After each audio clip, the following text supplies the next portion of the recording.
मौलाना की हुंकार, भड़काऊ गैंग में मचा हाहाकार। मोदी के खिलाफ साजिश रचने वालों को मारा तमाचा। एक झटके में सलमान अजहरी तौकीर रजा की खोल दी पोल।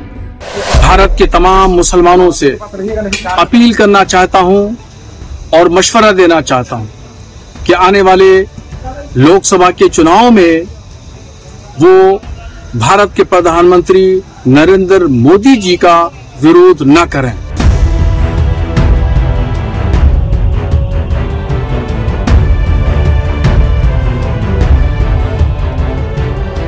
देश में भड़काऊ मौलानाओं की एक टोली एक ऐसी भी है जो चुनाव करीब आते हैं तो एक्टिव हो जाती है, मंच पर जाती है, मुसलमानों को मोदी के खिलाफ जमकर भड़काती है, अपनी राजनीतिक रोटियां से एक चंद पार्टियों को फायदा पहुंचाती है। हल्द्वानी की घटना के दौरान आपने देख ही लिया होगा।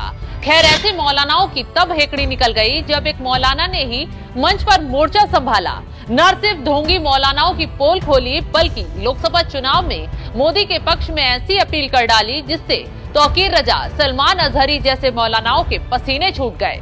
छत्तीसगढ़ की सरजमीन से भारत के तमाम मुसलमानों से अपील करना चाहता हूं और मशवरा देना चाहता हूं कि आने वाले लोकसभा के चुनाव में वो भारत के प्रधानमंत्री नरेंद्र मोदी जी का विरोध न करें, इसलिए कि जो पूरे मुल्क की सूरत हाल है उस सूरत हाल के पेश नजर जो सियासी मंजरनामा है, इस सियासी मंजरनामे के पेश नजर मैं आज ऐलान कर रहा हूं और मैं भारत के मुसलमानों को मशवरा दे रहा हूं कि वो लोकसभा के इलेक्शन में शिद्दत के साथ नरेंद्र मोदी जी की मुखालफत न करें, विरोध न करें।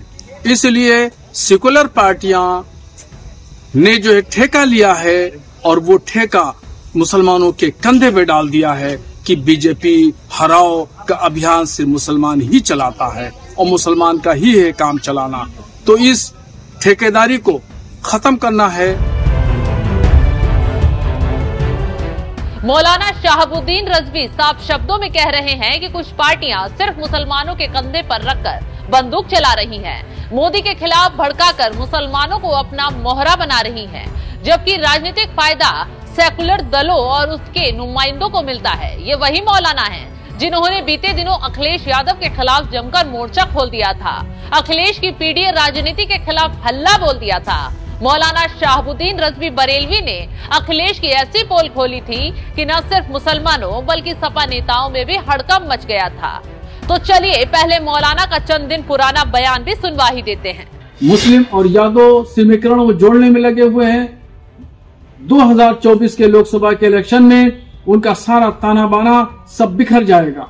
मुसलमानों ने समझ लिया है कि वो मुसलमानों के हितैषी नहीं है और अब मुसलमान उनसे कोई हमदर्दी की उम्मीद लगाकर नहीं बैठा है। इंशाअल्लाह वो वक्त आने वाला है कि 2024 के लोकसभा के इलेक्शन में मुसलमान विकल्प पे विचार करेगा और विकल्प देखेगा कि समाजवादी पार्टी के अलावा कौन सी और सी ऐसी पार्टियां हैं जिसको लोकसभा के इलेक्शन में वोट दिया जाए। मौलाना न सिर्फ अखिलेश यादव कांग्रेसियों को भी तमाचा मार रहे हैं बल्कि तौकीर रजा और सलमान अजहरी जैसे भड़काऊ गैंग को भी आईना दिखा रहे हैं। उन लोगों की कुंडली खोल दी है जो सिर्फ दिखावे के लिए मुसलमानों के हितैषी बनते हैं, उनके साथ बैठकर टोपी भी लगाते हैं, खजूर भी खाते हैं, लेकिन जब बात हक की आती है तो आंख बंद कर पतली गली से निकल जाते हैं। मौलाना शहाबुद्दीन रिजवी बरेलवी ने साफ शब्दों में कह दिया है, इस बार लोकसभा चुनाव में किसी को भी वोट देंगे लेकिन अखिलेश यादव को नहीं देंगे। आगे जो बात कही उससे अखिलेश यादव घुटनों में सिर दे देकर रो रहे होंगे। मौलाना शहाबुद्दीन रिजवी बरेलवी ने आगे कहा, 2022 के विधानसभा चुनाव में मुसलमानों ने समाजवादी पार्टी को जमकर वोट दिया।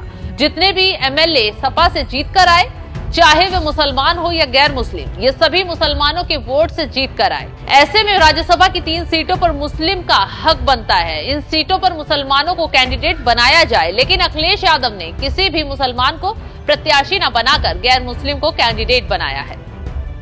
दरअसल राज्यसभा के लिए सपा ने 3 उम्मीदवारों के नाम की घोषणा की है, आलोक रंजन, जया बच्चन, रामजी लाल सुमन। यानी कि एक भी मुसलमान उम्मीदवार नहीं उतारा। इसी बात को लेकर मौलाना साहब भड़क गए, अखिलेश यादव की लंका लगा दी। मौलाना साहब ने साफ शब्दों में कह दिया कि जिन मुसलमानों ने चुनाव के वक्त अखिलेश यादव की इज्जत बचाई, उन्हें अखिलेश यादव ने धोखा दे दिया। मौलाना साहब का दर्द और गुस्सा यहीं कम नहीं हुआ, आगे जो कहा उससे तो समाजवादियों के पसीने ही छूट गए। मौलाना शाहबुद्दीन रजवी ने यहाँ तक कह दिया था कि वे सिर्फ कुर्सी के लालच में मुसलमानों के वोट का इस्तेमाल करते हैं और उन्हें बेवकूफ समझते हैं। मौलाना ने खुले मंच पर अखिलेश यादव की जमकर धज्जियां उड़ाई थी। बता दिया था कि जो पीएम मोदी सबका साथ सबका विकास कर रहे हैं, तो क्यों मुसलमान राजनीति गिद्धों के जाल में फंसे। तो ऐसे में मुसलमानों को भी पीएम मोदी का साथ देना चाहिए। इस बार लोकसभा चुनाव में भी मुसलमान मोदी के साथ ही आए। तो इस खबर पर क्या है आपकी राय, कमेंट कर जरूर बताएं।